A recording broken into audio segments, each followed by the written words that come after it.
everyone. I loved Mystic Force. It's a fun and unique season. There's some issues, but for the most part, I really enjoyed it. The one big problem I have, though, is how the villains were handled. I really don't think there was much thought given to most of the villains. Their motivations, goals, and alliances change all the time. On top of that, I just don't think they're terribly interesting. I decided to look at the season as a whole and try to redo the villains and utilize them in a way I'd like better. I hope you all enjoy this peek into an alternate world of mine. Mordecon is a scout of Emperor Grum, sent to Earth to prepare it for an invasion. He once fought against Grum, but fell in battle. Grum retrieved his body and rebuilt him with cybernetics. He then used Omni to brainwash him. Occasionally, memories of who he once was break through, giving him internal conflict.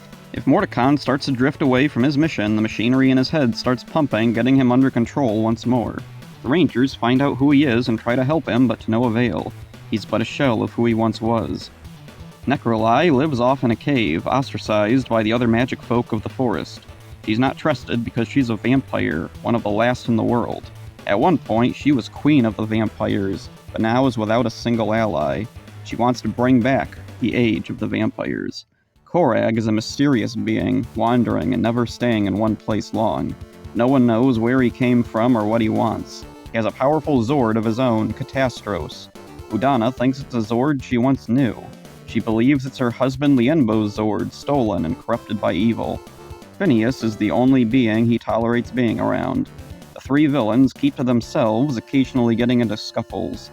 They'll usually drop their disagreements temporarily if they're battling the Rangers. Necrolai finds the mummy Imperius. She revives him, hoping he'll help her rise to her former power once again. Imperius knows something about Korag's past and tries to kill him on more than one occasion. Imperius was once Kalendor, ally to Udana and her Mystic Force team, but betrayed them long ago. After a failed attempt to steal the Xenotome, the Rangers discover who he really is. Imperius discovers that Necrolai has a daughter, Lily. He tries to steal her vampiric powers, but doing this risks Lily's life. Necrolai steps in to defend her daughter and destroys Imperius. Lily doesn't want to be a vampire and prefers to live among humans. Necrolai is disappointed, but allows it. In a battle with Mordecon, Udana is injured. Korag watches. Suddenly, flashes of memory return. He steps in to protect her. Mordecon's sword breaks his helmet, revealing to everyone his true identity, Lienbo, Udana's husband, Nick's father. In the Magic War, he was given a suit of cursed armor. Kalendor, already corrupted by his own evil, encouraged him to wear it, knowing what would happen. Lienbo thought he could control it, but it turned him into the evil Korag. Breaking it broke its spell over him. The reason why, as Korag, he was friendly to Phineas was that before he was overtaken by evil, the last thing he saw through his own eyes was Phineas rescuing his son. Lienbo and the Rangers defeat Mordecon. Right before the monster dies, he sends out a distress signal to reinforcements from Grum's army. Lienbo is weak and disappears. Udana can sense he's still alive, but doesn't know where. Grum's reinforcements arrive on Earth. They're led by Sculpin. His second-in-command is Itasis. She's a scientist, but also familiar with magic. Sculpin is a loyal soldier to Grum. The Rangers defeat each threat sent their way until they meet a certain alien, Matumbo. He's from a planet conquered long ago by Grum. He learns to appreciate Earth and doesn't want it to end up like his own world.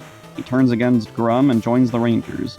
Udana finds Lienbo and heals him, restoring his powers and purifying him.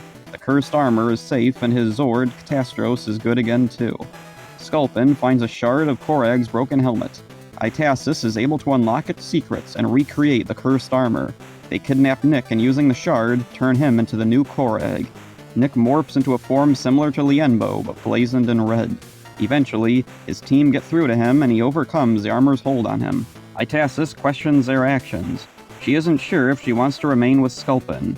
He attacks her when she tells him, but she escapes into the forest. Necrolai finds and heals her, and they become friends. Necrolai explains her past. She was human once, long ago. It was so long ago, she doesn't even remember how she became a vampire. All she knows is that her curse can be lifted by performing a selfless act. Sculpin brings a powerful monster to Earth that has the ability to break through to other dimensions. It goes into the magic realm and destroys the Tribunal of Magic. Daggeron uses his Solar Streak Megazord to stop it. Lienbo assists, but the monster is too strong. Necrolai finds Daggeron and Lienbo lifeless. She revives both of them, which puts a strain on her. Despite this, she still steps in to protect her daughter, reversing her curse, and it's revealed she was once a sorceress. Necrolai agrees to help the Rangers. Together with all their allies, the Rangers defeat Sculpin and his monster.